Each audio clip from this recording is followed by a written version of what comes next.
Hi, I'm Elisa Lex from By Hand London, and today Charlotte, Victoria and I are going to be showing you how to make our latest pattern, the Poly Top, which is available for free download at byhandlondon.com.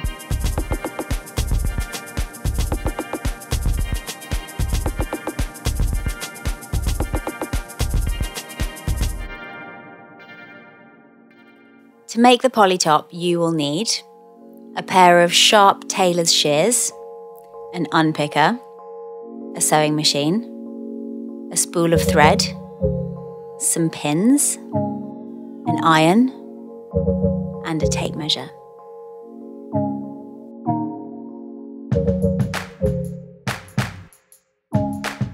We're going to need 1.3 meters of your main fabric and 1.6 meters of your contrast fabric.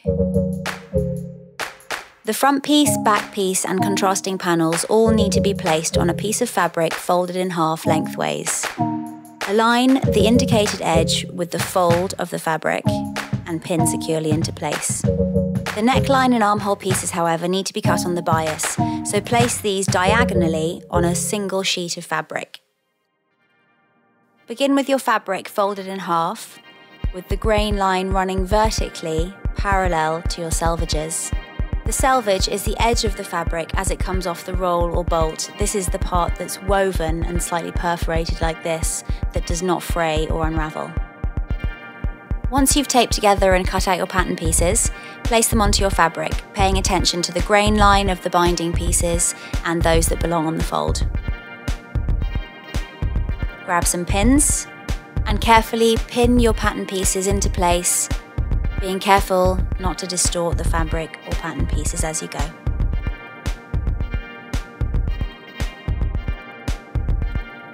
When it comes to cutting out your fabric, always cut to the left of your pattern pieces. This minimises any distortion of the fabric as you cut.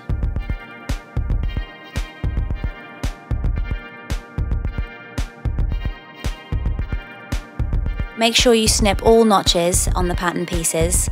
It's these notches that will help us to match up the front and back pieces when it comes to stitching the top together.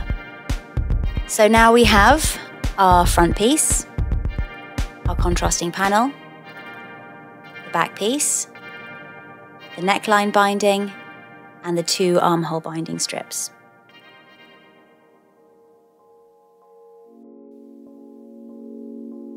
We're going to start by assembling the front piece.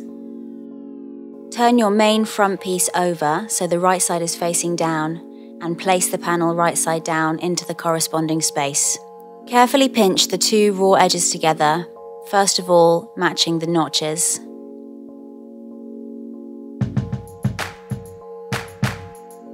Pin into place and then continue pinning all around the panel. Bear in mind, when you're pinning fabric together, always place the pins in horizontally from the raw edge with the pin head facing outwards. That way it's much easier to remove them as you're stitching and also reduces the risk of distorting the fabric as you pin it together. Start your stitching with the front panel facing upwards, remembering to backstitch at the beginning and end of your line of stitching, and sew 5/8 of an inch from the raw edge all around the panel. Take your time when you get to the curves, easing the fabric as you go and being extra careful not to bunch up the fabric.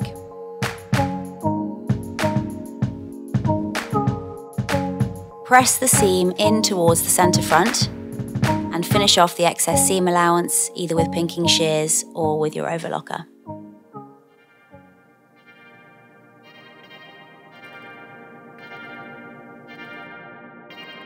Now, with right sides together, we're going to join the front and back pieces at the shoulder seams. Pin the shoulders securely, ready to be stitched.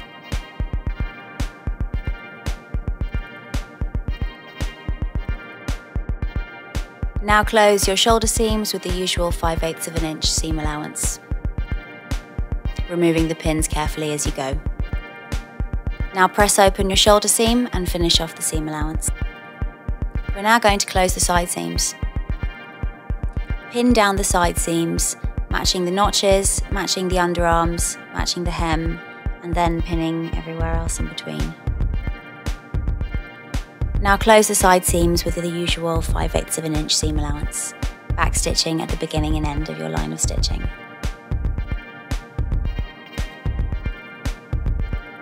To get your top to hang just right, it's a good idea to clip the excess seam allowance at the curve on the side seams to release the tension. Now press the side seam open and finish off the excess seam allowance.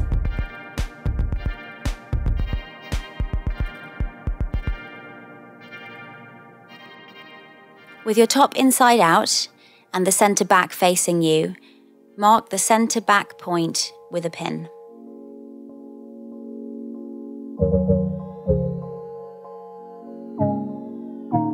Now place your bias binding with the right side facing down, so that's the right side of the binding facing the wrong side of your top.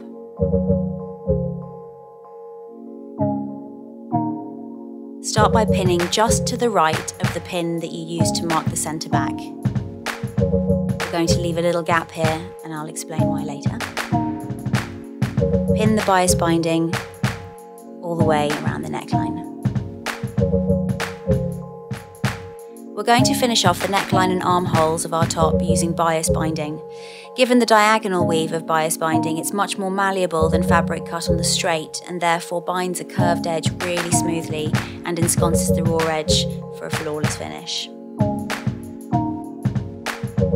As you come to the end, stop pinning your bias binding to the neckline just to the left of that centre back pin.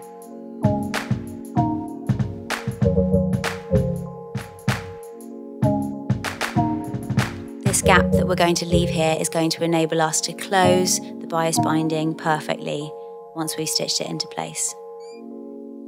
We're now going to stitch the binding into place, leaving that little gap at the back. Stitch your binding into place along the neckline 1/4 of an inch from the raw edge.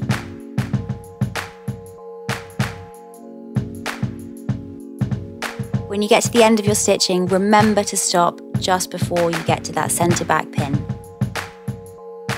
and leave that gap.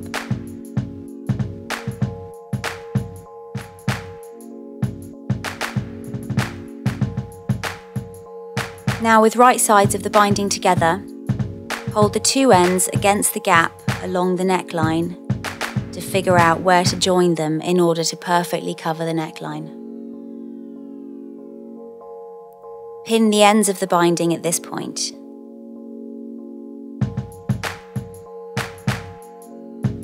This is where we're going to stitch.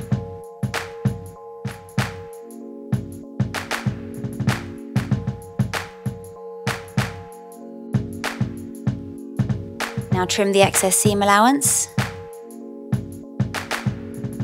and threads. And press the excess open.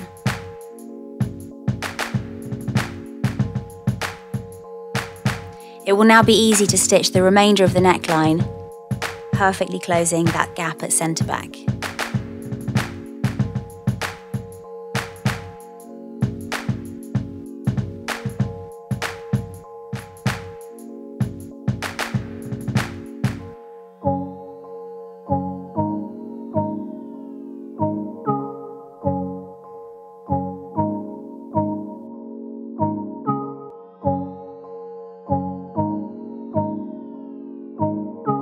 Press the binding up and then turn your top to the right side. We're now going to press the raw edge of the bias binding in by 1/4 of an inch and then over again so that it covers the raw edge of the neckline. And then pin this into place all along the neckline. You may wish to press and pin as you go with an iron, but for this demonstration, seeing as it's quite fiddly, we've chosen to show it finger pressed instead. We're now going to carefully top stitch the binding from the right side of the top, getting as close as you can to that folded edge of the binding. Take it nice and slow as you top stitch, as there's really nothing more satisfying than a perfectly stitched binding.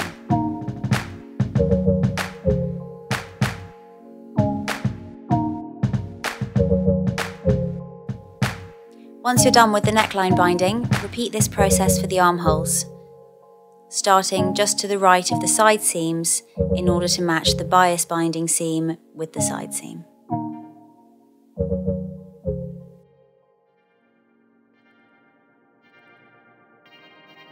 The tab hem on the poly top requires just a little bit more care and attention than a straight hem, as we're dealing with curves here.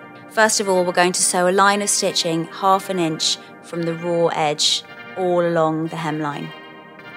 Not only will this act as a guide when we come to pressing it in, but the stitches will also help to ease in the curve and create a perforated line, making the folding and pressing process easier too. Before we start pressing the hem in, we're first going to snip the curve at the side seam. That's just going to help to relieve the tension and make pressing and folding it in a lot easier. Now, making sure that your top's inside out, fold in along that line of stitching and press all along the hemline.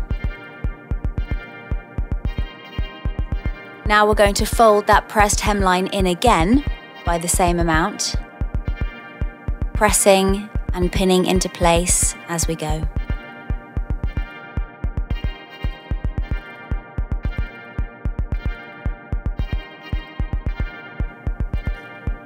We're now going to top stitch the hem from the wrong side of the top, 1/2 inch from the folded edge.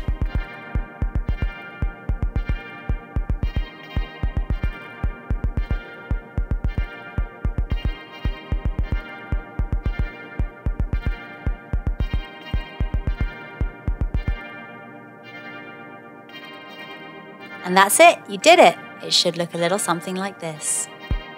There's absolutely nothing we love more than spotting our patterns out in the wild, so please share your creations with us. Post on our Facebook page, Instagram, or tweet us so we can see what you've made. Thanks for watching.